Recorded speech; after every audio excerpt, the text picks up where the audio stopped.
It's tough to keep up with all the player movement in Major League Baseball, especially for a young fan just learning the game. Well, okay, maybe it's not so tough these days with all the websites devoted to player transactions and maybe transactions and social media streaming forth baseball news 24 hours a day. Granted, all mixed in with the day's high fashion choices and masks, but still. Back in my day, though, the 1980s, we had the Sunday newspaper, a few box scores in the daily newspaper, monthly or yearly magazines, and zero websites. Oh, and we had baseball cards, which for newcomers was the authority when it came to who was good and who was not so good, and when it came to who played for which team.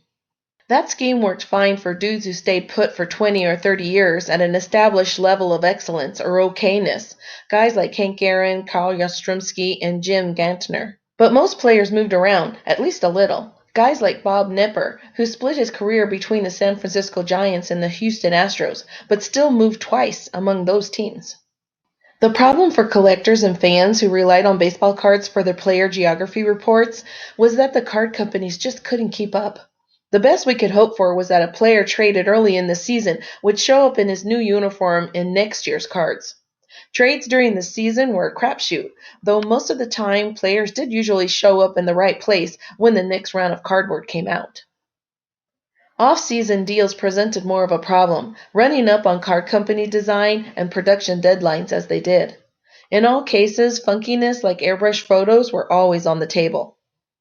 Then in 1981, perhaps recognizing the service they could provide for collectors in this area, and definitely feeling the heat of competition for the first time in more than 25 years, Topps revealed the traded set idea they had dabbled with in 1972, 1974, and 1976. This offering was different in that it featured a full 132 cards of players who had changed teams or rookies who had stuck during the 1981 season, or at least too late to be reflected in the base 1981 set, and pushed them all out in one box set. Bob Knepper was part of that initial Topps traded effort, showing up in his new Astros uniform after the Giants traded him to Houston in December of 1980. It's a good, solid card. But it also came to collectors late in the fall of 1981, as in nearly a year after the trade happened.